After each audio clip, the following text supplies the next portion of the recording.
Picture this. It's Saturday morning and you rush over to Costco to buy just one thing, the rotisserie chicken. You've got a date tonight and you promise them homemade chicken noodle soup and one of those fancy bread bowls, but you need the chicken. Luckily for you, you know exactly where the chicken is and it's only $5. This shopping trip should be a breeze, in, out. But then, 43 minutes later, you finally stumble back into the parking lot with 27 other items cocooning the roasted bird. How? And why?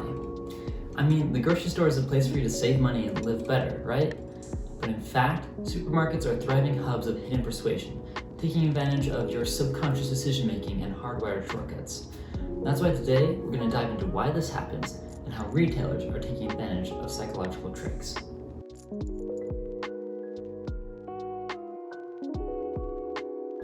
Okay, you're staring at your cart full of groceries that you didn't intend to buy.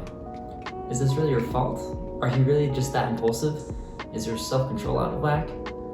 That may play into things, but it might not be entirely your fault.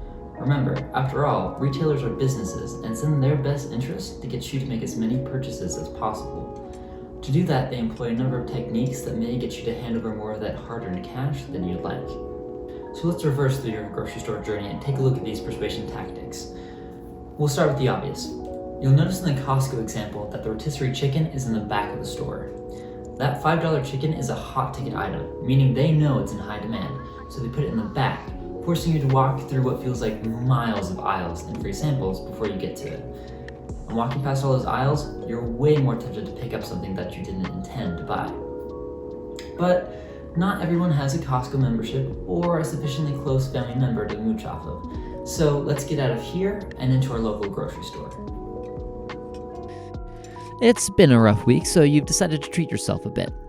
It's near the end of autumn and you're missing your mom's homemade pumpkin pie. But there's no reason you can't attempt it yourself, right? Except you've just used up the rest of your milk with your breakfast of champions and your roommate has frozen your eggs by turning the fridge too cold.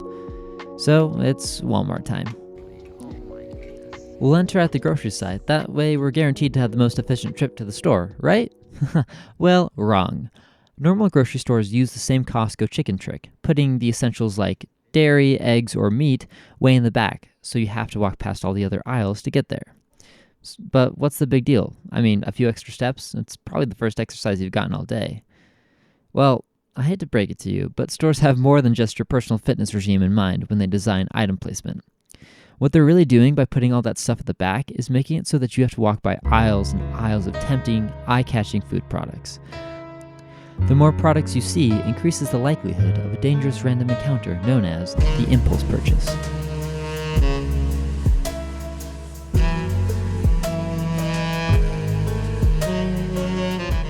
But you steal your will and continue on towards the back. You need those eggs for the pie. Only, hold on. You don't have a pumpkin, and you're not confident that you can turn your molding jack-o'-lantern into edible puree. Shoot, you really should have made a list. It looks like you'll need the canned stuff. And just like that, the first distracting side quest arises. But where is the pumpkin? Last year was by the baking goods, right? But no, they must have moved. Is it by the canned vegetables? Is pumpkin even a vegetable? No, maybe it's by the seasonal stuff towards the back. And thus the side quest turns into a winding 3-month journey as you wend through every aisle searching for the elusive pumpkin puree. And just like that, 30 minutes is gone, and time is not a renewable resource.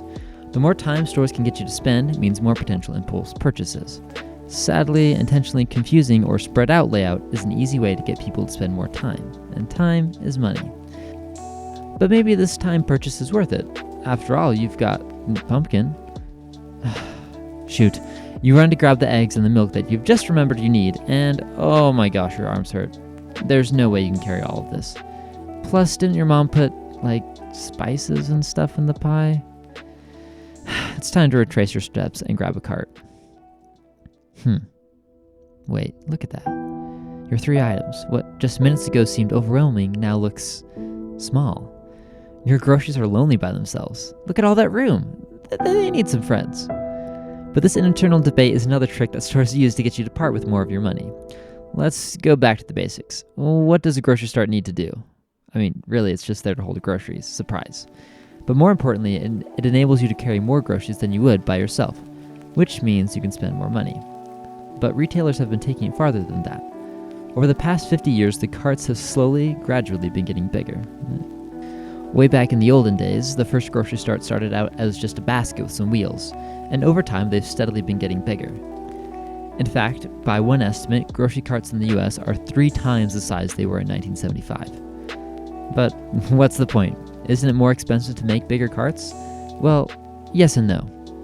It might cost a few more cents to increase the plastic and widen the cart, but it actually makes the stores more money because of the psychological response to empty space. We as humans tend to like to fill up empty space, so empty cart space makes it seem like there's so much more room for more stuff. With a bigger cart, you're less likely to be more particular with what you put in it. This need to fill empty space is the same reason that you feel like you have to fill your gigantic bowl at the self-serve froyo place, which results in you buying $40 worth of dessert. But that's neither here nor there. Let's get back to the store so you can finish your shopping trip before it gets dark. So, you've grabbed an arsenal of vaguely autumn spices that you're pretty sure your mom used, but as you're standing there, your eyes drift over to the sauce packets, and you remember. You need pasta. And pasta sauce. Well, that's easy. With all of your wandering, you know exactly where it is, and you find the sauce jars pretty easily. In fact, you find shelves of the stuff. Different brands, prices, too many choices really. So you reach for the cans at eye level, and call it good. And just like that, you've fallen for another one of the classic blunders. Placement of items on store shelves is usually intentional, with the expensive brand-named items at eye level and the cheaper off-brand items put below or aside. And it works in multiple planes. Essential or high-demand items are usually in the middle of the aisle, so you have to walk past other products to get to it. And then there's the absolute war zone that is the end caps. These end caps are usually paid placement by companies who want to shovel their product quickly. And it works too. End caps are high traffic areas, and research shows that items sell out quicker on the end cap than the actual aisle. But now you've got your items, and you've got to get out. So you start heading for the checkout. You wait in the narrow, cramped line that makes it socially awkward for you to put back any impulse purchases that you may have filled your cart with. But wait, are you going to make it out before dark? You look around and pause, realizing that there aren't any windows. In fact, you're lucky if there's even a skylight. And why not? Wouldn't Walmart's aesthetic be improved with gigantic glass walls? Well, while LED lights might help prevent sun spoilage, one of the main reasons for windowless boxes is to keep you inside longer. That may sound weird. I mean, how would the absence of windows have anything to do with that? Well, they help prevent the customer from realizing the passage of time. Without windows, you can't track the weather, passing sunlight, or anything. In fact, this absence of time of an outside world helps solidify the grocery stores as an odd, liminal space. If stores can keep you from worrying about time, they can get you to spend more time in the store. More time in the store means more money out of your wallet. And finally, here you are at the checkout. You swipe your items across the scanner before stumbling into the cold, dark parking lot with a light wallet and a heavy cart. But you understand. The grocery store is more than just a place to purchase ingredients you will likely use only once.